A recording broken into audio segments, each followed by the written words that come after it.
धर्म स्नेही सत श्रद्धालु यहाँ पर उपस्थित आप सभी भव्य वर पुंडरीक पुण्यात्मा महानुभाव, जीवन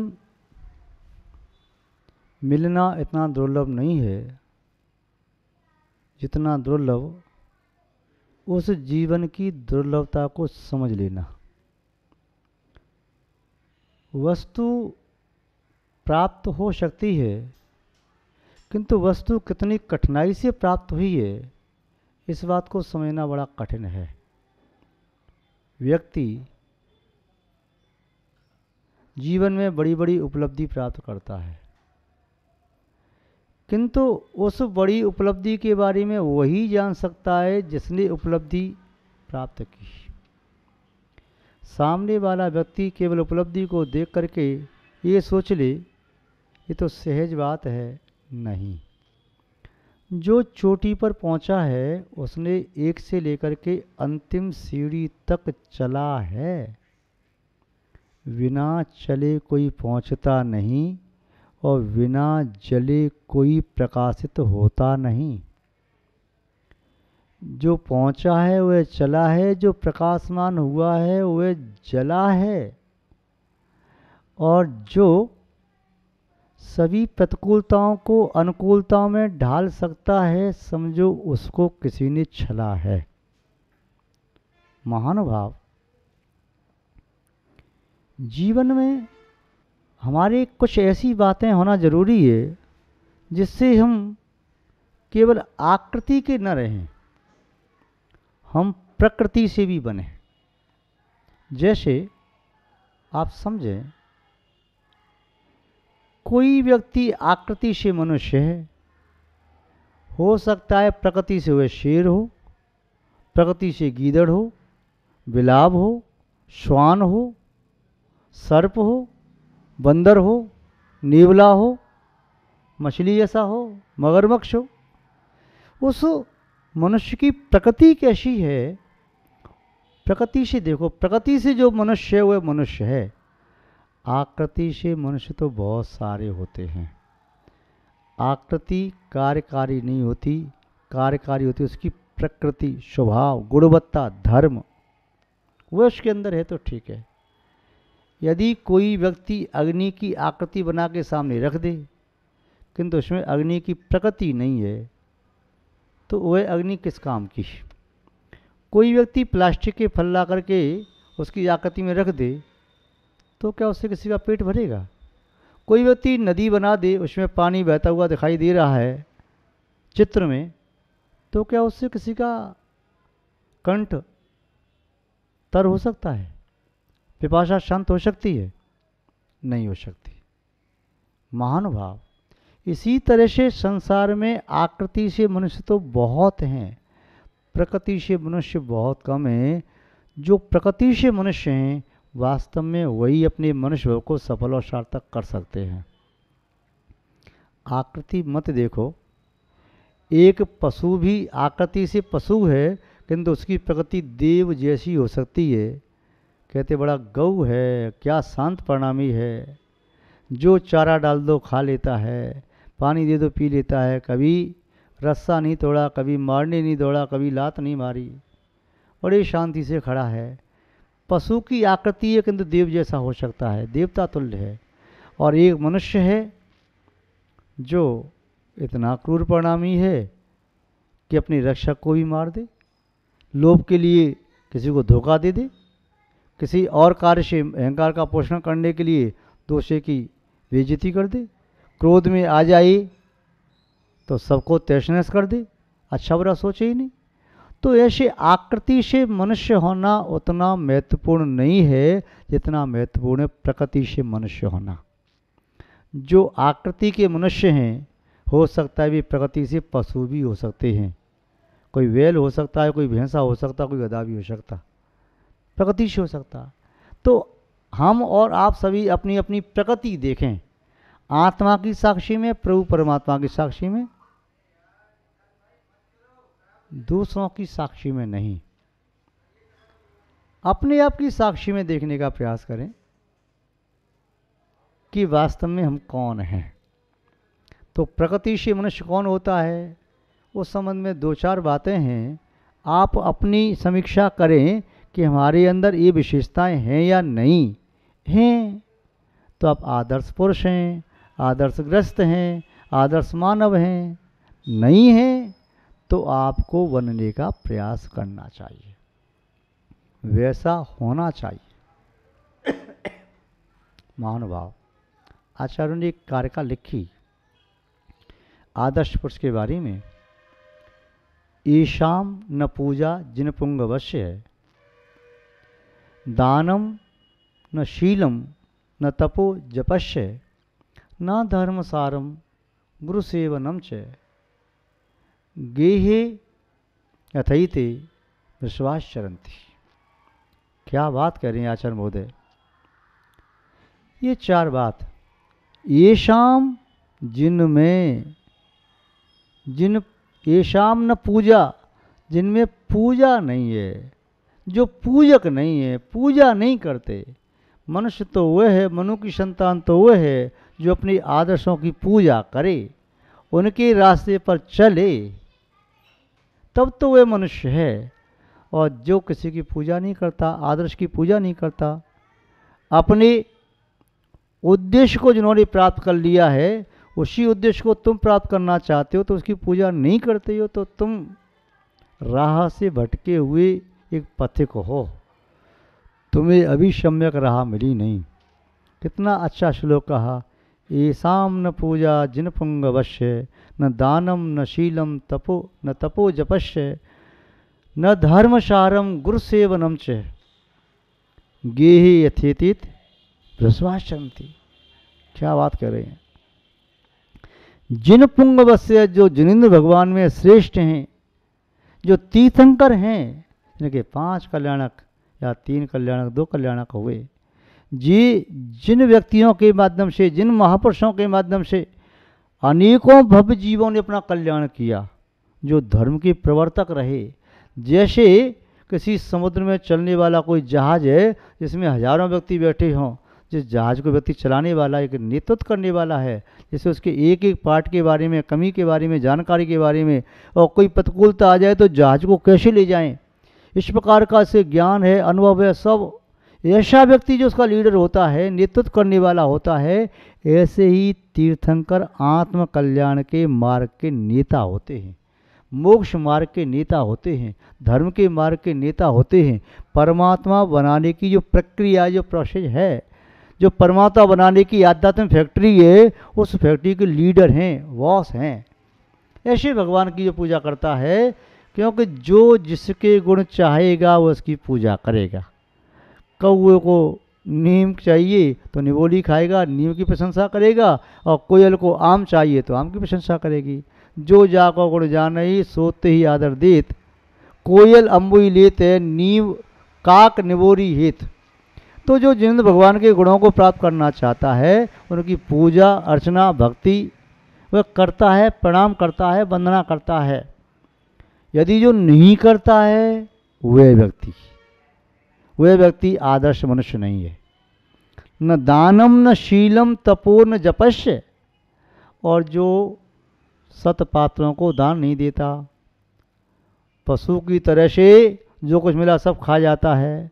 अरे इंसान तो सच्चा वह है जो दूसरों को खिला करके खाए, जो दान दे। यदि भोजन दान देने के लिए नहीं है, तुम्हारी थाली में उतना ही है, तुम्हारी पेट भरने लायक, तब भी उसमें से देने की भावना रखो। वह नहीं दे सकते तो किसी प्यासे को पानी पिला दो। वह भी नहीं दे सकते तो तुम्हारे पास यदि ज्ञान है तो शब्द ज्ञान से उसका मार्ग प्रशस्त करो। वह भी नहीं दे सकते तो कम से कम सभी 3 लोक के प्राणियों को अभयदान दे दो। किसी का जीव घात नहीं करूँगा, वह दे सकते हो। और ये दान से रहित है तो समझो आदर्श मनुष्य नहीं हो सकता, आदर्शग्रस्त नहीं हो सकता। फिर अगली विशेषता कही शीलम, शील धर्म का पालन करने वाला हो, वह स्वभाव की ओर गतिशील हो, वह ब्रह्मचर्य आदि की ओर गतिशील हो। शील का आशय है अपनी मर्यादा में रहना। यदि गृहस्थ जीवन में रह रहा है, अपनी दारा में अपनी पत्नी में संतुष्ट हो, दूसरों को दे करके मन खराब न करे, परिणाम खराब न करे। माता बहन सुता पहचानो, अपनी स्त्री के अलावा सबको यथा योग्य, अपनी इस उम्र में बड़ी है तो माँ के समान, बराबर है तो बहन के समान, छोटी तो पुत्री के समान। ये विवेक सदग्रस्त के जीवन में होता है। माता बहन सुता पहचानो। तो जिसके पास सील भी नहीं है, दान भी नहीं है, भगवान की पूजा भक्ति भी नहीं करता है और तपस्या भी नहीं करता, वे लगाम आकांक्षाओं के जाल में फंसा है। आकांक्षाओं का जंगल इतना घना है उसे निकल ही नहीं पा रहा। एक पगडंडी, दो पगडंडी, सैकड़ों पगडंडी निकल रही हैं, वो इच्छाओं के जाल में फंस गया, इच्छाओं की जंगल में भटक गया। कैसे सही रास्ता मिले? तो तप करने वाला व्यक्ति इच्छाओं को नियंत्रित करता है, इच्छाओं को कम करता जाता है, कम करता जाता है। तो जो व्यक्ति तप भी नहीं करता, न जपस्य, और जो जाप नहीं करता, तप संसार के ताप को नष्ट करने वाला होता है, और जप जकारो जन विच्छेदा प्रकारो पापनाशनम। जप में दो अक्षर हैं। जकार कह रहा है कि यदि करते रहोगे तो जन्म मरण के बंधन से मुक्त हो जाओगे।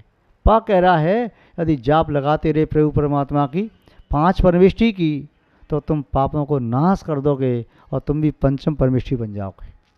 किंतु जो व्यक्ति जाप भी नहीं करता, जिन्हें भगवान की पूजा नहीं करता, प्रभु परमात्मा की पूजा नहीं करता, भक्ति नहीं करता, स्तुति नहीं करता, वंदना नहीं करता, नमस्कार नहीं करता, प्रणाम नहीं करता, उनका स्मरण नहीं करता, और कभी दान नहीं देता, शीलवत का पालन नहीं करता, कभी तपस्या नहीं करता, कोई उपवास नहीं करता, कोई नीरस नहीं करता, नीरस भोजन, कोई ऊनोदर नहीं करता, कभी जल आहार ले लिया, कभी निर्जल कर लिया, ऐसी कोई तपस्या नहीं करता, कोई भी त्याग करने को तैयार नहीं, और कभी जप नहीं लगाता, प्रभु परमात्मा के नाम की माला भी नहीं फेरता।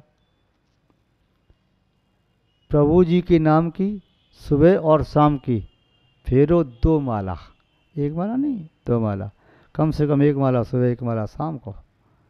प्रभु जी के नाम की तो अच्छे जो ग्रस्त होते हैं वो माला कम से कम 2 तो फेरते ही फेरते हैं, और ज़्यादा भी फेरते हैं। किंतु जो व्यक्ति जाप भी नहीं लगाता, ना धर्म सारम गुरु सेवनम से, और जो धर्म का सार है आचरण, ऐसे अच्छा आचरण भी नहीं करता, वे अच्छा आचरण नहीं करता, कदाचारी है, खान पान में अशुद्धि है, कुछ भी खा लेता है, खाने के योग्य है तो नहीं है तो, जिह्वा पर कंट्रोल नहीं, स्वाद के लिए खा गया, अपने शरीर को बढ़ाने के लिए खा रहा है, किंतु सोच नहीं रहा इसमें कितनी जीव हिंसा हो रही। रात में भी खा रहा है, दिन में भी खा रहा है, चाहे आमिष भोजन है चाहे निरामिष भोजन है, कुछ भी ये सब खा रहा है।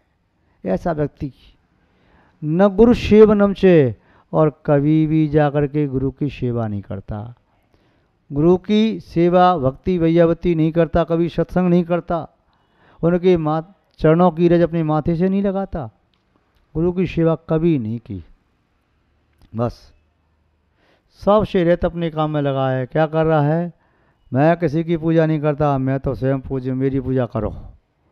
मैं दान नहीं देता, सब ला करके मुझे दान दो।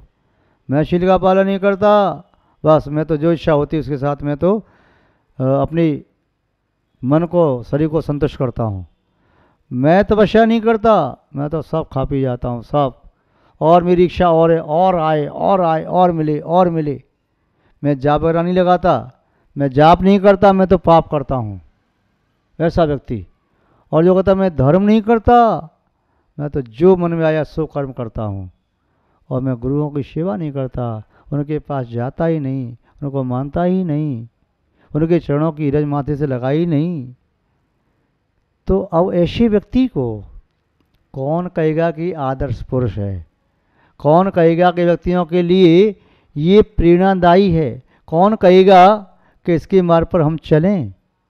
वह कहेगा भैया तू तो दुख के रास्ते पर जा रहा है, यदि मैं तेरी रास्ते पर चले गया तो मेरी हालत भी वही होगी जो तेरी हालत होने वाली है। और फिर तेरी क्रियाचर्या में और पशु की क्रियाचर्या में क्या अंतर रह गया?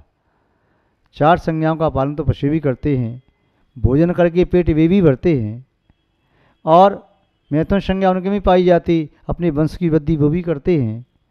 उन्हें भी डर लगता है, भय लगता है, कोई मारने आता है तो, कष्ट आता है तो, और नींद उन्हें भी आती है, प्रज्ञा का संचय वो भी करते हैं। यदि ये कार्य पशु कर रहा है वही कार्य मनुष्य करने लगे तो बताओ मनुष्य में पशु में फिर वह अंतर की रेखा कैसे डालें कि ये मनुष्य इसलिए है क्योंकि ये बातें उसमें विशेष हैं, पशु में नहीं पाई जाती। आकृति से केवल मनुष्य बन गया तो क्या हो गया? प्रकृति से पशु और मनुष्य दोनों एक हैं तो अंतर डालना मुश्किल हो जाएगा। बस इतना कह सकते हो ये मनुष्य की आकृति का है और ये पशु की आकृति का है। तो कोई कहेगा बंदर भी तो मनुष्य की आकृति जैसा होता है, या कोई पशु भी मनुष्य जैसा हो सकता है, वन मानुष होते हैं तो मनुष्य की आकृति जैसे हो सकते हैं। तो ऐसी प्रवृत्ति करने वाले व्यक्ति को कभी भी आदर्शग्रस्त नहीं कहते, वे आदर्श पुरुष नहीं माना जाता।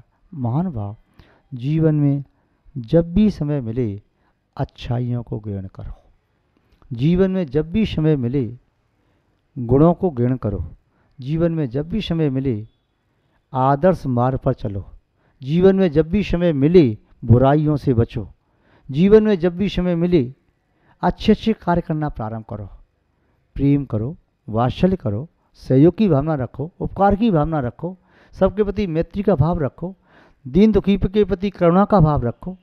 कोई आपसे गुणों में बड़े हैं तो उन्हें देख करके प्रसन्न हो जाओ, आनंदित हो जाओ, उन्हें धर्मात्मा देख के तुम्हारा चेहरा खिल जाना चाहिए, आनंद आना चाहिए।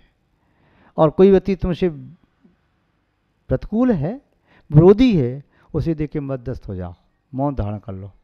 जो तुम्हें पाप के लिए प्रेरित कर रहा है, कषाय के लिए प्रेरित कर रहा है, विषयों में प्रेरित कर रहा है, तुम्हें अच्छाई से दूर कर रहा है, बुरी आदतों में लेके जा रहा है, कुछ संस्कार डाल रहा है, उससे बचो, उससे दूर रहो। जितने दूर रहोगे उतनी आपकी सुरक्षा होगी। जैसे अग्नि से दूर रहोगे तो आप जलोगे नहीं, और यदि अग्नि के बीच में चले गए तो जल जाओगे। ऐसे ही बुराई से बचो। इसलिए कहा गेहे यथेति वृषभाशंति, ऐसा पुरुष यदि घर में रहता है तो वृषभ माने बैल, आचरणती, वह बैलों जैसा आचरण कर रहा है। मनुष्य के आकार का बैल हो सकता है, कोई भी पशु हो सकता है जिसकी प्रवृत्ति नकल करने की है तो कभी तो नकलची बंदर है। जिसकी प्रवृत्ति यदि क्रूरता की है तो यह तो क्रूर है, सिंह जैसा क्रूर है। जिसकी प्रवृत्ति डसने की है तो बिच्छू जैसा है, या जिसके रगर में जहर भरा है तो सांप है। तो कोई व्यक्ति यदि छलकपट करता है तो बिल्ली जैसा है, कोई मूर्खता काम करता है तो भेड़िया जैसा है, भालू जैसा है।